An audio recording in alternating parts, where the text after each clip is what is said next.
د کورنۍ چارو وزارت د عامه اړیکو ریاست لوی رئیس الحاج مولوي عبدالحکیم همت اخندزاده کونړ ولایت ته د سفر په ترڅ کې د کونړ والي الحاج مولوي قدرت الله ابو حمزه، مرستیال والي مولوي عبدالله حقانی، امنیه قمندان مولوي ضیاء الحق حامد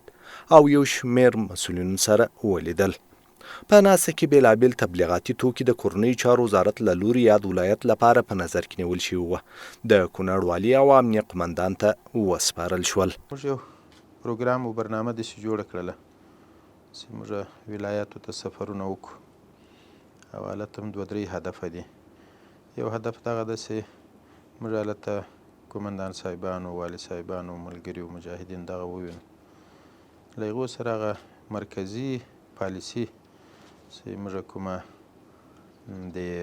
مطبوعاتي جنګ یا د تبلیغاتي جنګ په میدان کې ده، دغه له هغو سره شریکه کړو چې دغه تقریبا اوس ډیره مهمه سوې ده په نړیواله کچه باندې. کیدای شي موږ تاسې په عمل کې ډیر څه وکړو، خو که هغه موږ رسنیز نه کړو، هغه دنیاوالو ته ونه رسوو، هغه ځینې دښمن خبر نه کړو یا د دښمن چې کوم تبلیغات دی هغه خنثی نه کړو، د موږ ډیرې کړنې به داسې پټې پاتې شي چې هغه به لکه نه کړنې دي شي. او که موږ لږ هڅه هم وکړو او ښه کوښښ وکړو، دا بیا په نړیواله کچه او د افغانستان په کچه ډیر خوندور اثر لري. نو په دغه سلسله کې اراده هم داسې وه چې موږ د ملګري دلته ووینو، د دغو ملګرو سره د افهام او تفهیم په صورت کې څه تبلیغاتي توکي هم تیار کړي دي، د منه له تاسې له دې ملګرو سره موږ په جای د دې چې موږ خبره وکړو د موږ بعضې تحایف یا تبلیغاتي توکي هغه په خپله ګویان شي، هغه په خپله باندې په یو شي باندې دلالت وکړي. او دوهم امنیت دغه و چې موږ د کورنیو چارو وزارت یا د پولیس یا شرطې تر عنوان لاندې چې هغه په عین حال کې د تاسې له طرفه د قمنداني او د ولایت او د کورنیو چارو وزارت له طریقه موږ په ولایت کې خاص ځایونه انتخابوو چې په هغو کې موږ دغه تحائف په تعلیمي مراکزو باندې تقسیموو چې په هغه کې د پولیس د اظهار محبت او د هغوی سره په امنیتي او تعلیمي میدان کې د پولیس په مجموع کې درېدنه یا د کورنیو چارو وزارت حمایت څرګندوي. هغه کې موږ د ټول افغانستان په کچه موږ فیصله په دې باندې وکړه چې مدارس او مکاتب او تحصیلي ادارې د ماشاءالله ډېر دي او تقریبا لاسرسی ورته کیږي په یو شکل د اشکالو، خو دارالایتامونه او روزنتونونه د هغه ډېر محروم طبقه ده او د موږ د ملګرو اکثره که والي صاحبان دي که قمندان صاحبان دي او ملګري دي مجاهدین د هغو ډېر زیات زړه په دغه باندې سوځي. نو بیا هم د دغو دپاره تحایف برابر کړي دي چې موږ ورته د مکتب ډالۍ وایو چې هغو ته هم بیکونه هم برابر کړي، بکسونه د مکتب، او هغه موږ د کورنیو چارو وزارت یا د پولیس د تحفې غټ پې نوشته سوي د هغه له طرف یې ورکوو. دغه رقم یې قلم، دغه رقم یې کرتاسیه، دغه رقم یې پارکال د مکمل ورته ترتیب کړي. دا به د موږ تاسې لخوا ځینې د کورنیو چارو وزارت او یا د پولیس یا په مجموع کې د امنیتي ارګانونو لخوا په هغو باندې توزیع کیږي او تقسیمیږي به. د دې سفر پر مهال د کورنۍ چارو وزارت د عامه اړیکو لوی رئیس د لیدونو کتنو ترڅنګ د ملي راډیو ټلویزیون امیر سمیع الله تړون په ګډون د سیمهییزو ملي او نړیوال رسنیو له استازو سره ناسته ترسره کړه. نوموړي د ولسونو پوهاوی، خپرونې، ادارو او ولسونو ترمنځ اړیکو پیاوړتیا او فکري رغونې په برخه کې د رسنیو ونډه مهمه یاده کړه او دغه ولایت کې د شرطه پولیسو راډیو فعالولو په موخه د ریاست تابعیاو په اړه ولایتي مسؤلینو سره معلومات شریک کړل. د کورنیو چارو وزارت چې د موږ تاسې ګډ کور ده، د هغه غوښتنه به له داسې ځوانانو، قلموالو، سیاسیونو او ویښو ځوانانو او ژورنالیستانو ځینې دا وي چې دوی به په ډېر ځیرکتیا سره د دښمن حربو ته متوجه وي. هغه حربه او هغه سوء تبلیغ یا بد تبلیغات چې دښمن د افغانیت په مقابل کې کوي، د موږ د مرکزي واحد نظام په مقابل کې کوي، د موږ د کونړونو او مشرقي په مقابل کې کوي،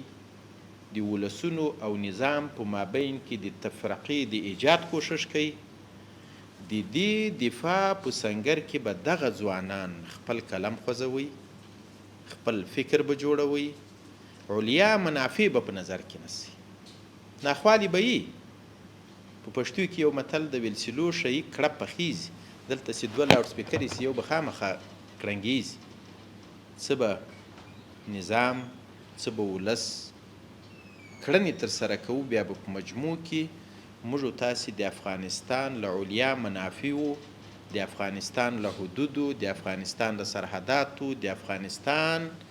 له نظامه یوه دفاع کوو. د دې لیدونو پر مهال خبريالانو د حکومت له لوري پر وخت د معلوماتو د شریکولو څخه خوښي څرګنده کړه او د حکومت کړنې وستایلې. سنیو په تیر کې لکه د زلزلې موضوع په کونړ راغله، یا د سیلابونو موضوع په کونړ راځي، او یا د پاکستان سره د شخړې موضوع راځي، چې دې کې مشرتابه ته زمونږ معلومات شته دی، رغنده رول مدا کړی دی، بیا یې مدا کوو، ځکه دا زمونږ ایماني او ملي رسالت دی او په ښه شکل یې ترسره کوو. خو د ملګرو یوه غوښتنه ده او هغه به ژمنه به راسره تاسې کوئ او مرسته به هم راسره پکې تاسې کوئ. که نظامي جګړه کې چاته امکانات او انګیزه او وسایل او دا په وخت ور ونه رسیږي، نو طبعا هغه وسلوال شاته راځي، په جګړه کې ماتې خوري. همداشان په رسنیزه جګړه کې توکو ته مړتیا ده، خبر ته مړتیا ده، وخت ته مړتیا ده، دقت ته مړتیا ده، سرعت، د ټولو مسایلو ته پکې اړتیا ده. که ځینې داسې خبر راشي چې هغه په رسنۍ کې ډېر زیات مثبت اغیز لري او باید په دقت او په سرعت سره هغه خبر نشر شي او موږ ته دغه شیان په وخت راونه رسیږي، نو زموږ جګړه ټکنۍ کیږي. د سفر په ترڅ کې راغلي پلاوي له خوا پیغام رسونې په پار بیلابیل تبلیغاتي توکي مسؤلینو ته ډالۍ او د مرکزی روزنتون سلګونو زده کوونکو سره د کورنیو چارو قدرمن وزیر د پیرزوینې له مخې د شرطه ځانګړې قرطاسوي ډالۍ هم زده کوونکو وویشلې. داخل دکړم د دین په مدرسه کې که خدای چیرې در یاد کړلو یاسین په مدرسه کې، یاسین په مدرسه کې راځه زویا داخل دکړم د دین په مدرسه کې. تاسې تعلیم او تربیه په داسې روحیه او فکره باندې وکړه لکه د خپل زوی، د خپل ورور، د خپل یو ډېر هغه طفل چې ته ډېر شفقت پې کوې، کدې د دغو یتیمانو روزنه هم په دغسې مکلف شکل باندې وکړه، نو امید به الله رب العزت داسې چې الله تعالی به خپل رضا در نصیب کړي او دغه کفالت او دغه تربیت او دغه ساتنه او دغه خدمت د دې یتیمانو هغه به ذریعه د دې ګرځي چې د ټول ولایت د کونړ او د ټول ولایت د مسؤلینو غاړې به د الله رب العزت له څنګه خلاصې وي او حق د دې خلکو به ادا سوی. او د دې دپاره چې تاسې د خدمت دغه ادارې او مسؤلینو او یاد وزارت او یا رهبري د دې کونړ ولایت په احسن ډول باندې کړي، تاسې دپاره د نبي علیه الصلاة وسلام د یو حدیث کفایت کوي چې نبي علیه السلام مبارک یې چې زه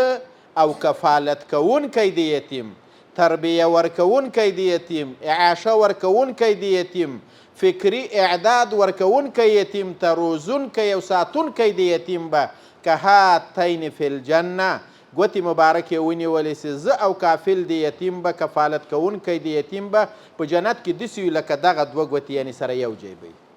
دغه بشارت د ټول نظام د فارم کفایت کوي، دغه بشارت د ټول ولایت د ادارې د فارم کفایت کوي، دغه بشارت د یا دارالایتام یا روزنتون د استادانو او ادارې د فارم کفایت کوي. یو مشوره به مې استادانو ته دای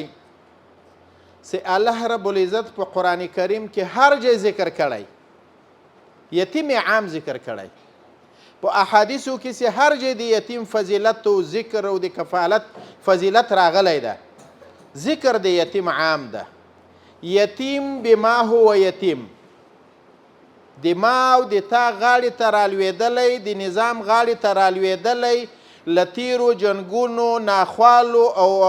او بدبختیو ځینې په میراث راپاتې ده. که هغه د ما او د تا د اتل او قهرمان شهید بچی ده، که هغه د هغه په مقابل کې د وژل سوي افغان بچی ده، که هغه په طبیعي مرګ، په زلزله، په اور، په اوبو، په فلان و فلان نومونو باندې وژل سوي افغان بچی ده، هر څوک چې ده هغه د نظام په کچه، هغه د اسلامیت په کچه، هغه د افغانیت په کچه باندې د ما او تا یتیم ده، د ما او تا د نظام او د وطن یتیم ده. هیڅ نوع فرق د یتیم بما هو یتیم په مابین کې نسته، که هغه د شهید بچی، که هغه د مقابل بچی. ما او تا به هلته توریالي ښکاریږو، ما او تا به هلته ډېر میړني ښکاریږو چې ما او تا ده ثابته کړو چې د هغه مفسد کس بچی چې نن یتیم راپاتې ده او هغه داسې وروزو چې د سبا ورځې احمدشاه ابدالي ورځنې جوړ شي، د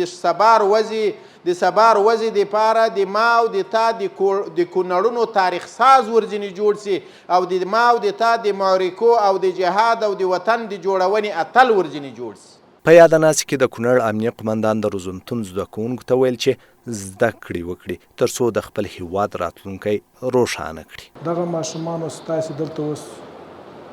درس وایي، اگر که تاسې سنن واړه یې، خو دا یقینا درک کوي د آینده دپاره به تاسې د دغه وطن د دغه نظام ساتنه به تاسې کوئ. هغه دا ده چې په علمي انداز به یې کوئ، دا معنا چې تاسې په علم مزین سئ، علمي انداز د تاسې لوړ سي، نو تاسې به د دغه نظام ساتنه کوئ. نن ورځ ګوره دغه نظام د تاسې په خدمت کې ده، هغه کوم شی چې له وسط برابر پوره دي هغه تاسې درکوي، مصرف در باندې کوي، خو له تاسې نه هم توقع دا ده او له تاسې نه غوښتنه دا کوو چې په پوره کوشش باندې خپل کوشش کوئ، خپله هڅه کوئ چې خپل وخت هم ضایع نه کوئ، علم هم زده کوئ او د دغه نظام د بقا دپاره باید تاسې د آینده دپاره ځان برابر کړئ. ځکه د دغه نظام ساتونکي سئ، مثلا دلته به ډېر داسې کسان وي، بلکې اکثره به وي چې د هغوی پلرونه شهیدان سوي وي، قرباني سوي وي. دا د دې دپاره قرباني سوي دي چې په دې وطن کې یو شرعي نظام راسي او دغه شرعي نظام دا بیا هم قربانۍ ساتل کېږي او دغه قربانۍ ته باید سړی ځان آماده کړي. دغه راز د کونړ امنیه قمندان الحاج مولوي ضیاء الحق حامد رسنۍ د پیغام رسونې مهمې وسیلې یادې کړې او په ولایتي کچه د رسنیز بهیر لا پیاوړتیا په برخه کې د هر ډول همکاریو ډاډ وښود.